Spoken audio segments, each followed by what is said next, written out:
Atomic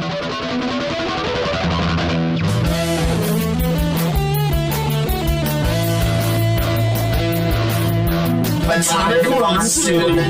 Welcome to the Monsoon. Hello, everyone, and welcome back to another episode of Atomic Monsoon from our comfort of our own homes. I'm still at home. So am I. Oh, boy.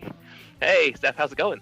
Hey, Andy, not bad, not bad. Just, quarantined. Yeah. We're both still okay, though, right? Neither of us have contracted anything. Nope, not really. That we're aware of, at least. Yeah, no. Yeah. I haven't left the house other than to walk the dog, and I went to the supermarket once since we last talked. So I think I'm okay. I did the same thing, except it wasn't the dog, it was my husband. Aha! Well, speaking of this post-apocalyptic world we live in, you had an idea for a conversation this week. Yeah, no, the idea kind of crossed my mind because it's like, I feel like in TV and cartoons and things like that, there's always an episode or an arc of a series where they're like, yeah, the flu comes to town, or everyone turns into zombies, or mind control stuff happens, or post-apocalyptic thing happens, and it's like a one-off or an arc episode that we always seem to see that just has kind of no relevancy to the rest of the series, but it's just like, oh, well, this happened. Yeah, okay. I've certainly seen some episodes like that of some shows. Oh, you know what I've seen? What's that? Def M Records. Hey, that's a good call. Our good friends at Def M Records did our theme music. We very much appreciate that. While you're all locked down and under quarantine, you should go to defmrecords.com and check out some of their music. I just found out, I didn't know this, but like a few years ago, the Saturn III did a cover of What Planet Is This from Cowboy Bebop. Oh, that's fantastic. And it's available for free because they didn't want to pay licensing fees. So you can just go download it. You can give them money if you want. It's a pay what you want, but you can enter zero. There you go.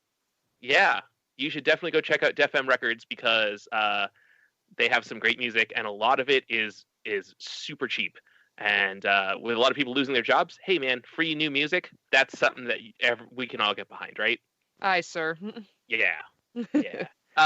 Also, speaking of music, while we're on the subject, Dana Jean Phoenix did release her first music video for her first single during the week. I saw that. And so so I just wanted to give her a shout out for her collaboration with Power Nerd for her upcoming record that comes out at the end of this month. Mm-hmm. So I posted the video on our Facebook yesterday, and I posted it again on our Twitter today. So you can check out our stuff at Atomic Monsoon, or you can go check out her stuff at Dana Jean Phoenix. There you go. Yeah. All right, now enough about other people. Let's talk about us. Yay. So, Landy, what do you got for quarantine, zombie, plague stuff? Okay, so because I'm a comic book fan, my first thought went to comics, of course. That makes sense. Right. So obviously there's The Walking Dead, right? And I'd be the first one to admit, I read the first dozen or so issues of The Walking Dead comic, and I was like, yeah, this is pretty cool. Okay, the end. And I was sort of done with it. I know, and then after that, the show came out and became this huge cultural phenomenon, which is great. And I am super happy for Robert Kirkman and for Image Comics for all the success of that. But not my cup of tea. Makes sense. So I thought, well, what other zombie comic stuff is there? And I thought, oh, there was another Robert Kirkman project that came out around the same time as The Walking Dead, and it was called Marvel Zombies. Oh. And so Marvel Zombie was a joking, in joke term for fans of Marvel comics. Like kids that grew up reading Marvel, they only read Marvel. They didn't read any of the distinguished competition, as it were. So the Marvel Zombies were just the kids that just read Marvel books and they were slaves to Marvel. But in mid to late aughts, like 2006 to 2008, I want to say, they did a series called Marvel Zombies, and it was the first series was 5 issues, and it was kind of the first crossover between the regular Marvel universe and the Ultimate Universe, sort of. The Ultimate Universe had a zombie outbreak, and then a character poked his head into that dimension and saw the zombie apocalypse and cured it in that universe, but then went back to his home universe and brought the zombie plague with him. Oh, And no. so it isn't the straight regular Earth 616 Marvel universe. There is another Earth designation for it. I don't have that written down in front of me because I didn't know how in detail I was going to go into this until I started talking about it. But basically, the Sentry brings the zombie plague to the Marvel universe, and slowly everyone gets infected. And it's kind of an idealized Marvel universe. It's not like it's not Captain America. It's Colonel America because he's been promoted several times. Okay, right? yeah. But otherwise, it's basically the Marvel universe that you know and love, just with the writer and artist's favorite versions of everyone's costumes, rather than the ones that they were currently wearing at the time of the series. And yeah, so people keep getting bitten, and at one point, Spider-Man eats Mary Jane and Aunt May. Oh no. The Silver Surfer and Galactus come down, and there is this fight, and it's pretty much Luke Cage, Spider-Man, Wolverine, Hulk, and Colonel America are the ones left. And in the fight, Wolverine tries to slash the Silver Surfer with his claws, but his skin is so torn up that the claws actually rip through Wolverine's arm rather than do any damage to the Silver Surfer. Oh god. Yeah. And then it ends with the Hulk biting Silver Surfer's head off because comic books, and then the zombies eat Galactus and inherit his powers and start going through space to take over the universe with the power of Galactus and a zombie plague. That's where it ends. The zombies win, and they go off into space to take over everything. There were several more Marvel Zombies series after that. I only read a couple of them. The next one was Marvel Zombies 2, obviously, and that followed the survivors on Earth. So it was like the Black Panther and the Wasp's zombie head, but not the rest of her, and like a handful of other characters. And it just sort of, what do you do? Okay, cool. All the zombies have eaten each other and have all rotted and degraded, and that's the end of them. So how do you rebuild society with like 7 people? And there's still a couple zombies left, and like Wasp's zombie head is still around, but is like, she can't digest anything, so she's past the point of craving flesh and blood, and is just trying to be helpful, but is still a zombie. And it's weird. And then the other good one in that was Marvel Zombies versus Army of Darkness, which is a prequel, and it shows the beginning of the zombie outbreak, but Ash from Evil Dead and Army of Darkness is totally in that story. So it follows his adventures in the Marvel universe, trying to take out the superpowered zombies and stuff. So fair enough. Yeah, and I think they did like Marvel Zombies volumes 1 through 5, and then there's like 3 other series as well. They were doing like a 5 or 6 issue series every year for almost a decade. Wow. So there's a lot of it. I personally I got like the first 1 through 3, and then the Army of Darkness one, and then like a couple of the shots here and there. I really only liked the first one. Like, I think the first one was the best one. But the others, I mean, if you like it, try it. So yeah, they're fun.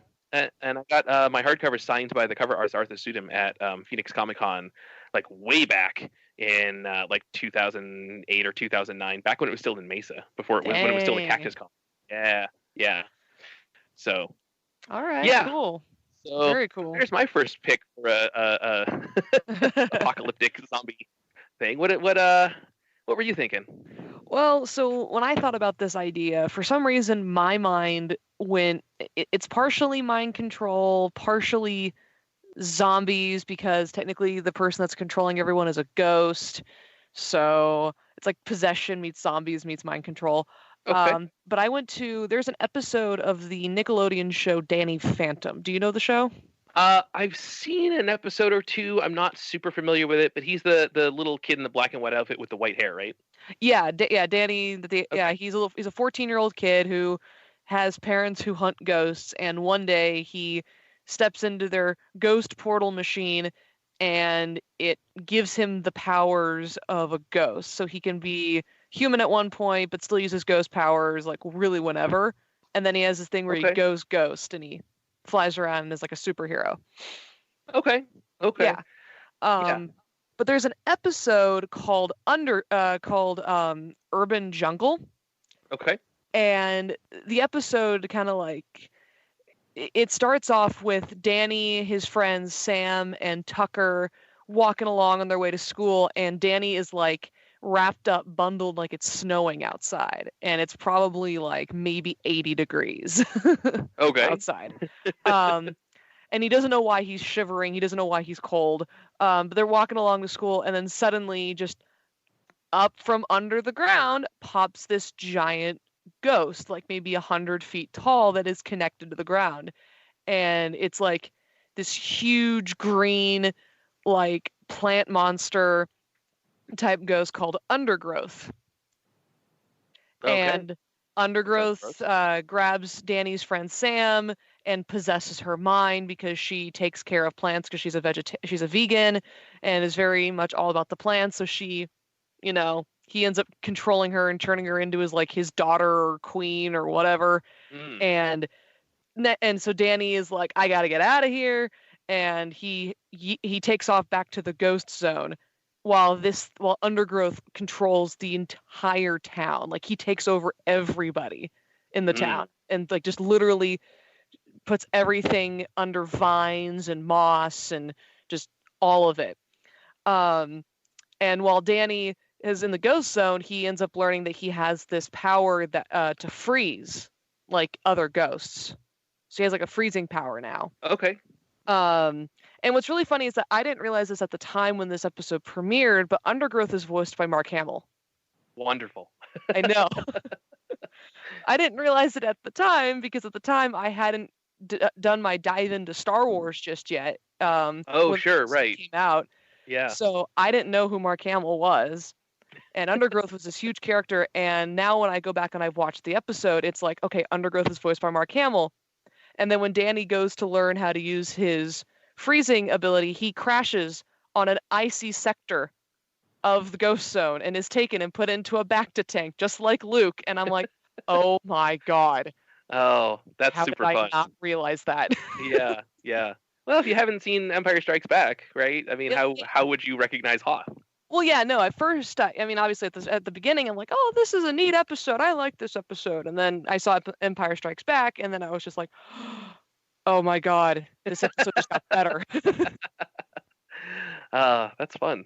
But yeah, no, and he does come back and he defeats Undergrowth and saves everyone. But when he comes back, it is literally like, imagine like thousands and thousands of people all like churning like green and have like red eyes and are being controlled by a 100-foot tall plant ghost.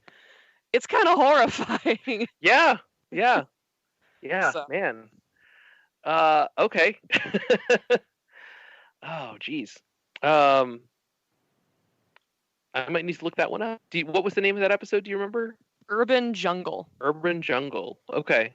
And I know Danny Phantom's streaming on Netflix or Hulu because it pops up on, since I watch a lot of cartoons, it pops up as recommended for me all the time. So, is it really there? It was. I don't have either one open in front of me at the moment, but I think it might be Hulu because Hulu tends to have a lot of the Nickelodeon shows. Well, now I got to go watch Danny Phantom again because it's such a great show. Yeah, it is on Hulu. Sweet. I know what I'm doing later. Yeah, right. What just happened? I don't know. Because I'm not there. Music just started playing in my headset. Oh, that's weird. That's really weird. Okay. I don't know how, but iTunes opened while we were talking. Weird. Okay. Hey, Josh, we're gonna need a quick edit at about 17 minutes in. Sorry about that. You're good. So what else you got? I got another comic book thing, but I'll come back to that later. Okay. The original Night of the Living Dead, which is often credited as the first zombie movie, I believe. The the old George A. Romero one, I want to say. Black and white. I don't have the year off the top of my head, but I want to say close to 1950-ish, give or take a couple of years. Mm-hmm. I'm as we've discussed many times on the show, I'm not the world's biggest horror fan. Makes sense. But I do appreciate a well-made movie, regardless of genre. Okay. And so, Night of the Living Dead is one of those movies where I was at a party and some people threw it on, and I just got really into it. And I don't know, it's the first zombie movie, right? So everything takes all of its cues from that movie. So when you watch it now, you are kind of like, you can kind of be like, well, this isn't very good, or like, oh, I've seen this done better in other movies, or like whatever. But like, this was the first one, and it is, I don't know, maybe it's a little too on the nose for what we're going through these days, where it's a bunch of people trying to stay inside their house, and everyone outside is sick and trying to infect everyone else. Oh, I really didn't consider that when we started talking. Yeah, I don't know, it's a good old classic horror movie. It's well paced. It's relatively short. I think it's under an hour and a half. I may be wrong about that. But yeah. Again, not the biggest horror movie person in the world, Same. but I have a collection of the old Universal monster ones, like the old, Bela Lugosi, Dracula, and Boris Karloff, Frankenstein and stuff. And I don't own Night of the Living Dead, but it would fit right in with those. Yeah. And I think that, if you're looking for something a little lighter than some of the more recent ones have gotten, I think that's a fair place to start. Oh, all right, there you go. Yeah. So cool. So my next one, kind of sticking with I'm gonna stick with kind of like the zombie theme here for a second before I move on to some of the other ones I got. So there is a filler episode of the anime Fairy Tale. Okay. Which I've mentioned before is probably hands down my favorite anime. There's an episode, it's later on in the series, like I don't even know the exact number. It's somewhere in like the 200s is in the number. But the episode is called, I can't remember if it's Day or Night, but it's Day of the Living Man. That's pretty good. And like the men is just like emphasized like big time. But how the episode goes is that there's a wizard in the universe of this anime who is probably a rather short guy with extremely chiseled features and thinks he's the most handsome thing since, I don't know what else, like Brad Pitt, Gaston, yeah. Something like that, yeah. But he thinks he's the most handsomest guy in like the entire land and the entire world. Reality, he's not. He's kind of just like a weird creep. Because he kind of like he instead of saying the word perfume, he says the word parfum. Oh no. Yeah, he thinks he's fancy, and he's a funny character, but he's weird sometimes. One of those characters. Yes. So he ends up creating this potion to make himself more handsome. Okay. Well. Okay. The potion ends up spilling into like the water supply or something, and next thing you know, people are starting to look like him. Like they don't shrink and immediately look like him. It's like they're still physically like, if it's a woman, it's like, she's still, however tall she is in a dress with her long hair, but her face now looks like his. And then she's just kind of like walking slowly saying, "Man, sniff, sniff, man." Oh no.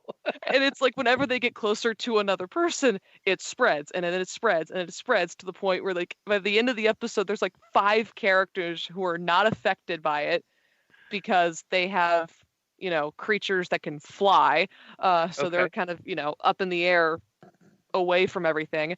And Natsu, the main character, one of the main characters of the series, he remembers this other like spell spray like potion called like it's like a deodorizer. So it's like a shower in a can type thing. And he remembers it, and he's like, I know how to defeat them. And he runs as fast as he can, which everyone else was still moving really slow and kind of just taking their time. And he's running at like lightning speed, and he grabs this thing and he sprays everyone in town, and everyone turns back to normal, but with this haunting image in the back of their head that they all were Ichiya. All right. With the guy. And it's this weird episode that is so disturbingly funny to watch. Yeah. It's like, yeah, you know what? We have filler episodes we want to throw in there. Let's have a zombie apocalypse one where the zombies are all Ichiya, the character. Why not? So that's pretty good. So, okay. Well, speaking of weird episodes of favorite cartoons, okay, I actually went and rewatched this one this morning. The two-part episode of the original Transformers cartoon, The Return of Optimus Prime, is actually an Outbreak episode, and I guess you could classify it as a zombie episode. Okay.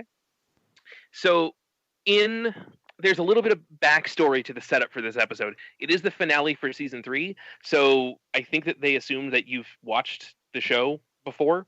Makes sense. So in the Transformers the movie, which takes place between seasons 2 and 3, Optimus Prime dies. He's killed in battle, and the end. He's dead. Yep, spoiler alert.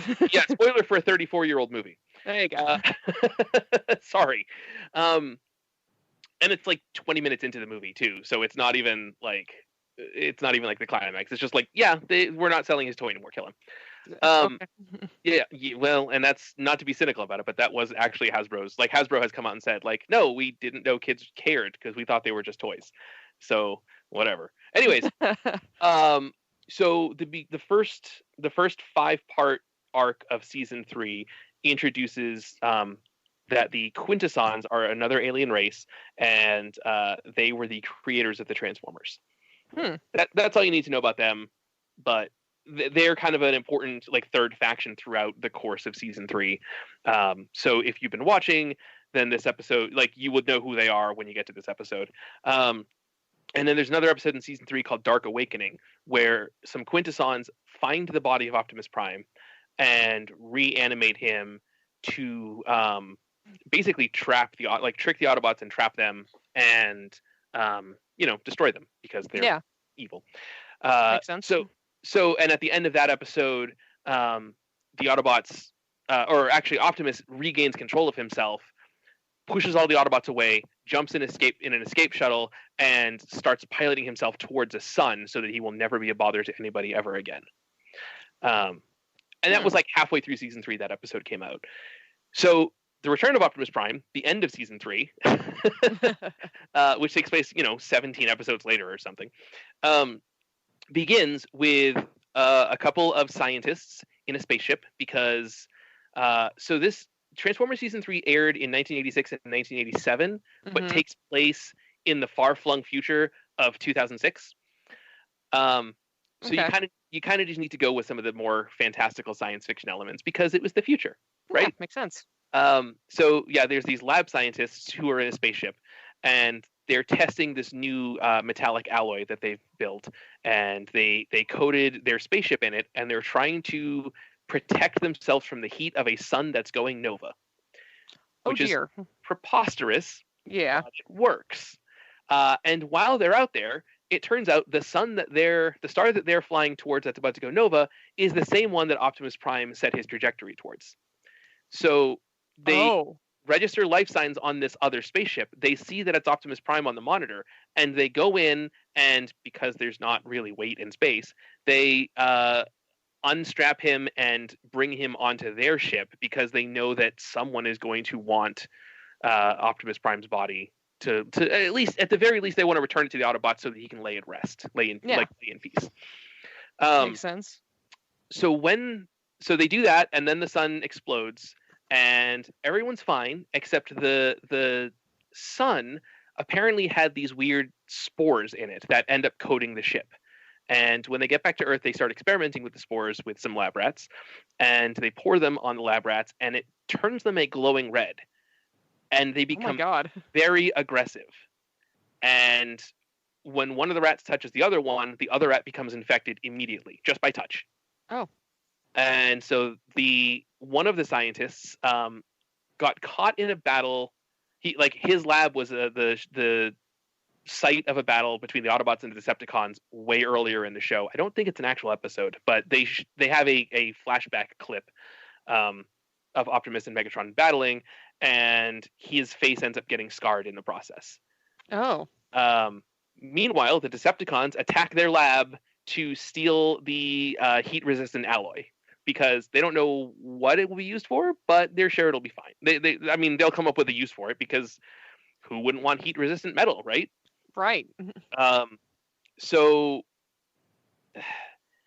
there's some weird plot stuff back and forth, but eventually the scientists end up tricking the Autobots to come get the body of Optimus Prime, and they contaminate them with the spores that cause what they end up referring to as a hate plague.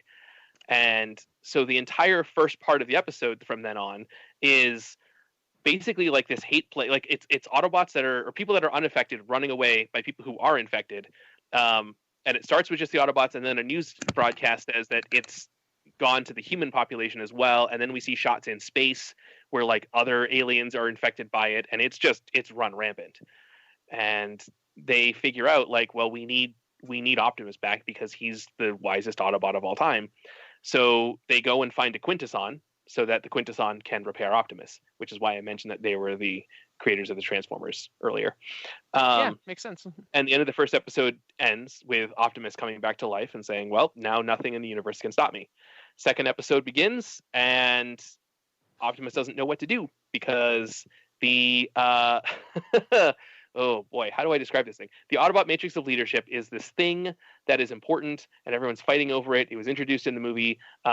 Basically, it's a thing that resides within the Autobot leader, and it is the combined wisdom of all of the Autobot leaders throughout the millennia of Transformers history. Okay. But it is because Optimus had died, it went into the current the Autobot leader, Rodimus Prime. Makes sense. Who has been infected. Oh dear.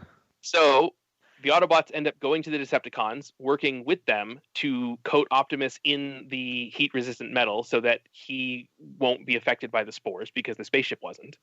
And the whole thing ends up with the two Autobot leaders fighting each other over the matrix of leadership. And it's crazy. That's crazy. Complicated. Yeah. Yes, if you don't know Transformers. Yes. But the short version is, hey, there's some weird space spores that infect things and make them hate each other and very aggressive, and they all want to destroy everything. And the planet gets infected by it, and then the good guys save the day. There you go. Yeah. But yeah, I when you had mentioned we were going to talk about this, I was thinking about some other like things that weren't just zombie things, some things from other outbreaks or apocalyptic things, and I was like, the Return of Optimus Prime probably fits right into that. So, makes sense to me. Yeah, I'm just I'm here working from home, so I had some time, and I threw that on in the background while I was working, and rewatched it to get refreshed on all of the details, and it turns out I remember too many of them. Makes sense. Yeah. So, so I'm going to jump to the next one on my list. Okay.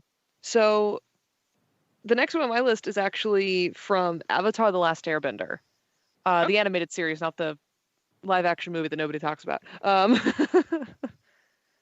But in season 2 of the series, there is an episode where the main characters, Aang, Sokka, Katara, Momo, Appa, pretty much the Team Avatar crew, they head back to one of the Earth Kingdom cities to go find Aang, an earthbending teacher, because he has to learn how to, move earth and rock and everything like that. And become, get his earthbending down. And when they get there, they discovered, the Fire Nation, who in this series are the bad guys, have taken over the entire kingdom of Omashu, which is the name of the kingdom that they're going to. Okay. And so they're like, well, great, now we have to sneak in and find King Boomy, who is Aang's old friend. Because if you don't know the story of Avatar: The Last Airbender, Aang is a 12-year-old kid who discovers he is the Avatar. And instead of taking his responsibility seriously, he's freaked out. He's worried. He's just a kid. and he takes off in the night, in the middle of a storm, and finds himself pretty much encapsulated in this like frozen glacier with him and his flying bison Appa for 100 years. And the Avatar is like the chosen one. Like, yeah, the Avatar. He's the character that all the mythology is based around in this world. Exactly. Yes. Right. So he has the ability to wield all four elements: earth, air, fire, and water. As well as, he's kind of the bridge between the human world and the spirit world. And so he's got a lot of responsibility, and you throw that on a 12-year-old kid. I mean, yeah. So I guess the other thing that is in Avatar, all of the benders, as they're called, they're that can control the elements. They're all separated out into nations, basically, right? So there's the fire nation, and there are all the people with all the fire powers. There's I don't remember all the names for it. I know they all have different names, but it's the Fire Nation, the Earth Kingdoms, okay, the the Water Tribes, because they're on the North and South Poles, and then the Air Nomads. There it is. Yeah. And so they all sort of segregate based on what their supernatural powers are, and not everyone in the world has those powers, right? No. Yeah. No, not everybody. Oh boy.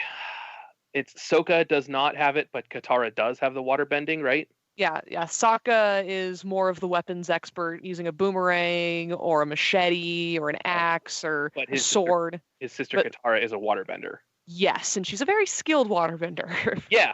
And then the Avatar is the one that can control all the elements. Exactly, and in the Avatar cycle, they go from each element to the next, and it landed on air for. Oh, right.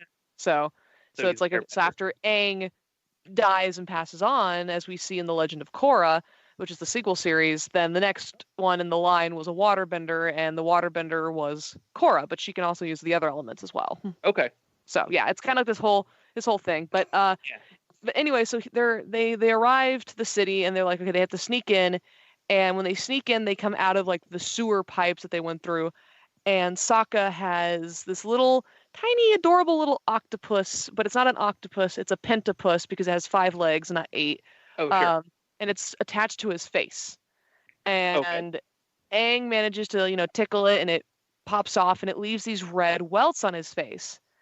And some Fire Nation soldiers come walking over, and they're like, hey, you're not supposed to be out past curfew. And they see the spots on his face, and like, hey, what's with this guy? And you're like, oh, my brother, he's sick. He has pentapox. So they create this fake disease to help get them into the city. And then later in the episode, they help create it to free all of the citizens who are being held captive by the Fire Nation.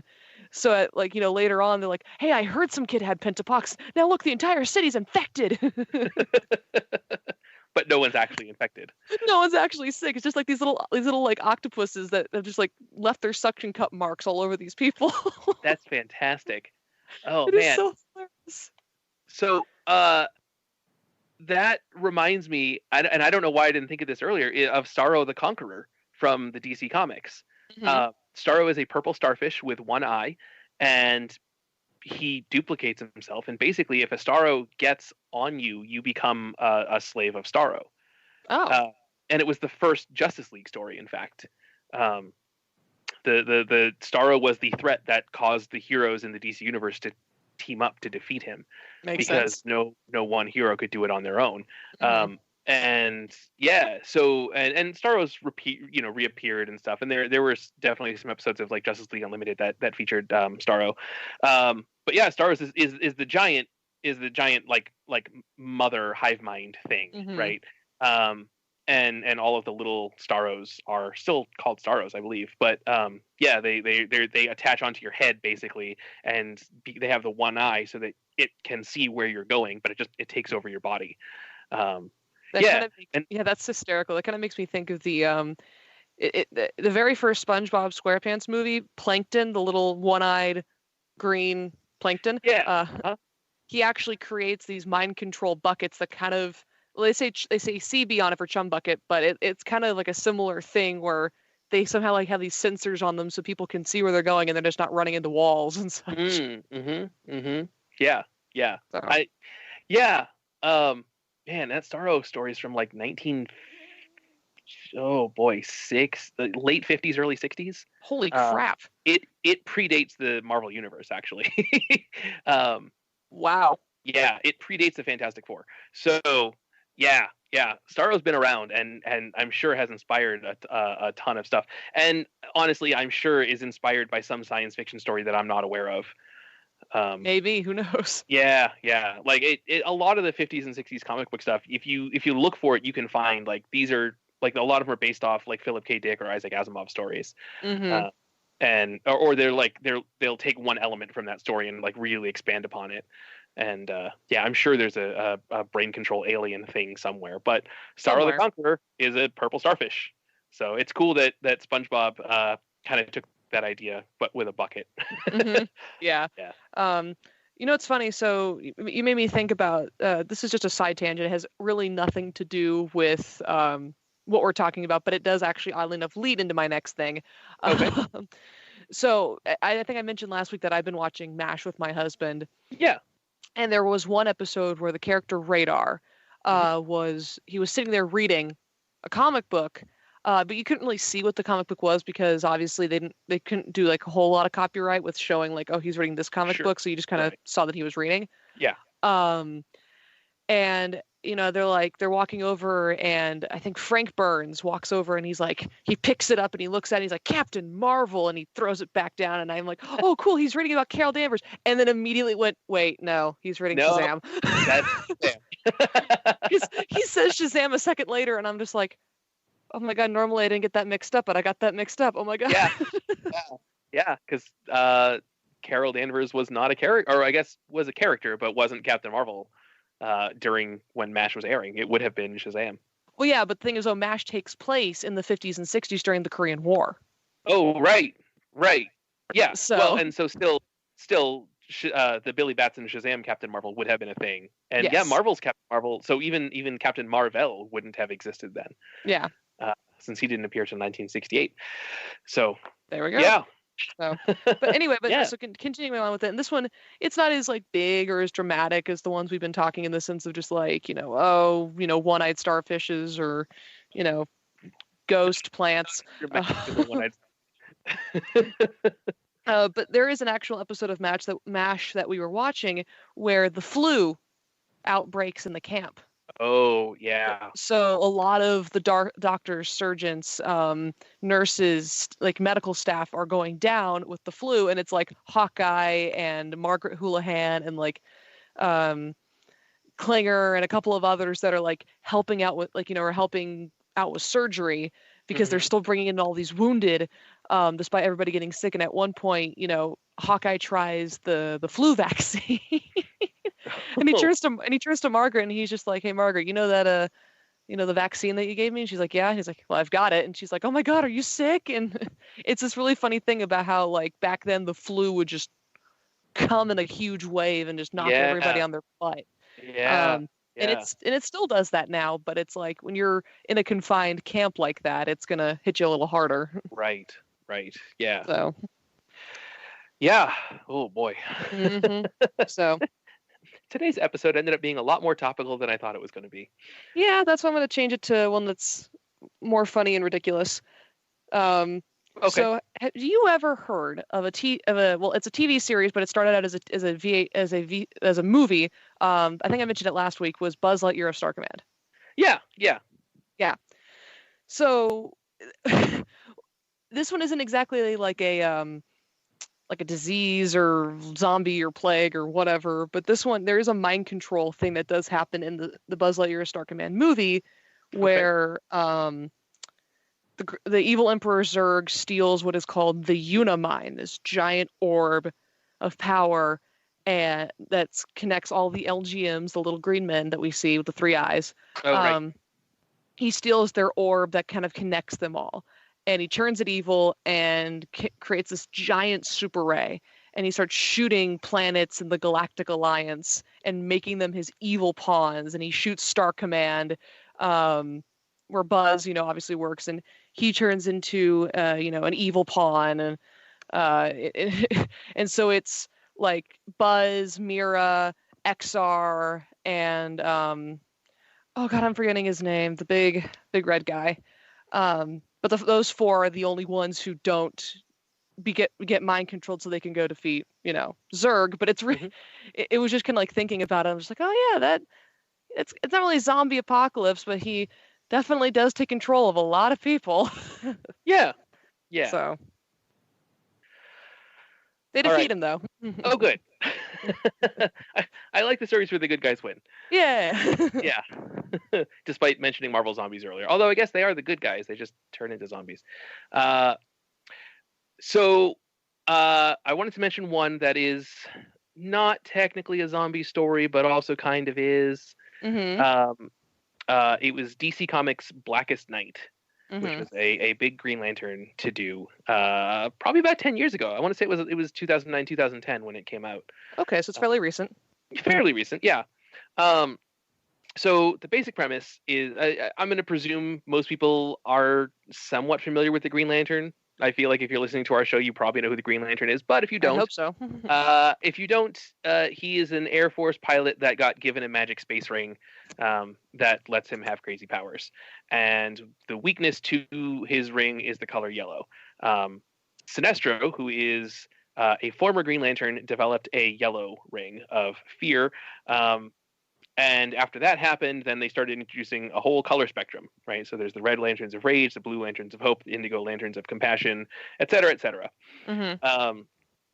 And my favorite one, actually, Agent Orange, who is the only Orange Lantern of avarice and greed, right? And so he's the only one with an Orange Lantern ring because he took all the other rings and he keeps. Larfleeze is the Orange Lantern. He's pretty great. Anyways. So this was a story that spanned several years, right? Introducing all the different color Lantern Corps and everything. And the final one, the final one was the Black Lanterns of Death. And so it was Necron, who is an established DC character. He's effectively the Grim of the DC universe. He released the Black Lantern rings, and they took over the bodies of anyone in comics who had died. Anyone in DC Comics who had died, and not just the ones who were currently dead and who then came back as zombies, but anyone who had died and been resurrected. Oh dear. Which was basically everyone, including Superman, and Batman, who had recently been quote unquote killed, and so that's not good. And like Wonder Woman. Well, Wonder Woman managed to escape it, but like basically most of the DC universe has died at some point. Yeah. And so it was this big, not quite zombie story, but if you look up like Black Lantern Superman or Black Lantern Batman or whatever, you'll find all kinds of artwork, and they made some action figures of a bunch of them, of just these like horrific zombie versions in black and silver costumes, with the Black Lantern symbol over the chest. And, oh geez. And it was a big 8 or 10 part series that ran through its own miniseries, but also crossed over into the Green Lantern title. So you kind of needed to read both to keep up with everything that was going on. But you could read just Blackest Night by itself and get the gist of the story. Anyways, so that was a whole big thing that they did. And basically the outset of it was that Necron had decided to leave the door to the afterworld open ajar, so that people could die and come back to life in the DC universe, and basically set an in-continuity canonical reason for why people why people in comics can die and come back so frequently. Huh, interesting. Yeah. But I felt like Blackest Night was one of those big deal things. We're talking mind control zombie sort of things. That was one that I was like, I should definitally mention that. Unfortunately, cool. I just gave away my Black Lantern hardcover to a friend for his birthday because I'd read it a few times and I wasn't. I didn't see any reason to go back to it because no one had talked to me about it in 5 years, and I just gave him all my Green Lantern stuff since it's his favorite DC character, and now I don't have it to refer back to. But it happens. They went to a better home. Like rather than sitting on my bookcase, they went to a friend who's going to read them a whole bunch. So there you go. Yeah. So that's cool. Yeah. So I've got like 2 more left on my list. Okay. The next one that I have is from the anime Inuyasha. Have you seen it or heard of it?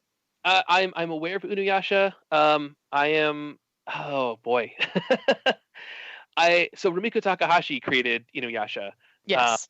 I am more of a fan of her previous work, Ranma One Half, and I went to Inuyasha being like, cool, it's from the creator of Ranma, and I'll check it out, and it was absolutely not what I wanted it to be, Mhm. and so I possibly have unfairly judged it, but yeah, I'm not the biggest Inuyasha fan, unfortunately. That's completely fair and valid. And as someone who has watched the series multiple times, I can say that when you're first watching it, you do kind of need to start at episode 1 and then kind of, dig your way through the other episodes until, and I always say until Songo, the Demon Slayer character enters, because after she enters, the series just kind of like takes off. Okay. And actually goes in the direction of, we need to defeat Naraku, we need to do this, we need to do that. Okay. It's less exposition building and more, okay, now we're off on the adventure. Yeah, and I'll admit I read the first volume of the manga, so I don't think that character had appeared by the time that book had finished. In the actual series, I don't know about the manga, but the actual series, I don't think she comes until almost, God, I think it's episode 32. Oh geez. Yeah, so we get Yeah. like 31 episodes of just like building relationships between Inuyasha and Kagome, and then bringing in Shippo, and then bringing in Moroku. So it's definitely like that. But Yeah. I'm trying to figure out like the exact list. But there is an episode later on in the series where it's a 2-part episode where they come across this village of demon women. Okay.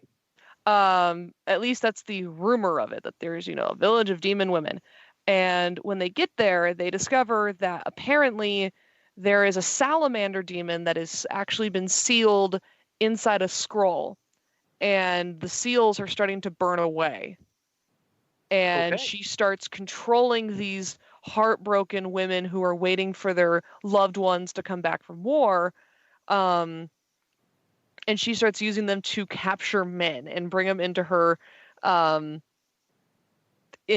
like shrine area, and then she eats their flesh, and then they throw the body into the river. Goodness. Yeah, it's very very graphic. Yeah.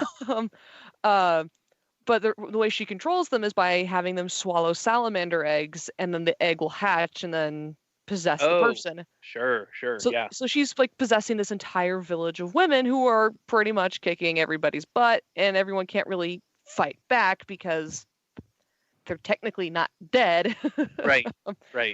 And Songo, the Demon Slayer, she gets kind of upset at Moroku, who's a lecherous, womanizing monk, Okay. which is very early on established. She gets very upset with him because she has been developing feelings for him throughout the whole series, and she runs off to go deal with this herself and ends up being captured and is possessed by one of these things. And the other women aren't exactly fighters. Sure. So they're trying to hit them with like sticks and axes, and they're not doing it well. Yeah. Songo's a trained demon slayer with a 6-foot-tall boomerang. Okay. Who's gonna kick your butt? Yeah. So it's this interesting 2-part episode just kind of following it, but they managed to, save all the women, defeat the salamander demon, save Songo. But it's just like, it's interesting watching them being like, okay, we can't kill the women. Don't do it. No. Oh boy. So. Mm-hmm. Oh. Okay. Well, that's fun. Yeah. Okay. We just got a few minutes left. So you said you had one more real quick? Yes. And I actually have the correction. Episode 24 is when Songo enters. I had to look it up real quick. Okay. Yeah. No, so my last one is a Cartoon Network series called Generator Rex. I've heard of that show. I've never watched it. It is a great show. I think it's like only 2 or 3 seasons long. It's not very long. Okay. But the premise of the show is that these group of scientists were working on these things called nanobites that are supposed to kind of give people like a superhero type of abilities or something, or they were using them for some reason. I can't exactly remember. It's been a while since I've watched it. Sure. But a huge, like almost nuclear-sized explosion happens, and now the entire world is Covered in little nanobites. They're covered in these little nanobites, and some people have more than others. Some people, their nanobites, especially if they're in moments of really, really high stress, will suddenly start to freak out and make them turn into these horrific monsters. And Rex, who's the main character, has the nanobites, but he actually has the ability to transform his body into like these different elements to help fight them. Okay. And he can absorb them and then, unabsorb them, so that way they're containing them and saving as many lives as they can. And it's a really neat series. I recommend it, but it's kind of fitting in the sense that it's like this world plague that's kind of hit everyone. Yeah. And if you turn into a big scary monster, you call up Generator Rex. Yeah. So. Oh man. Yeah, man. And there's so many other Outbreak and zombie and mind control. The list goes on. Oh man. Yeah. I while we were talking, I mean, obviously the movie Alien, right? That's right up those that line. The Borg from Star Trek, right? The Brute from X-Men. Like, you can go all over the place with this stuff. So there's plenty more. So if we ever want to come do a part 2 of this, we certainly have more stuff to talk about. Oh yeah. But for now, we are running out of time quickly. So I just want to say thanks for listening to us. Thanks for dealing with us while we figure out how to work on this show from the comfort of our own homes rather than in the studio. Yeah, and check us out on social media at Atomic Monsoon on Facebook and Twitter, Atomic_Monsoon on Instagram. You can email us questions and suggestions at atomicmonsoon@gmail.com, and check out our Redbubble store. I haven't mentioned that in a while. At Redbubble, or search for Atomic Monsoon on Redbubble. There you go. Yeah. What am I missing, Stephanie? Andy, I don't know. I think we got it pretty much all covered. However, I will say, check out Mischief and Madness, my good friends who are doing all this cool streaming stuff during this quarantine. Oh yeah. So. And check out our friends at Def M Records again. Yep, there we go. Yeah. So thanks for joining us, and we will figure out something to do next week. Indeed. All right. Have a great night, guys. Bye.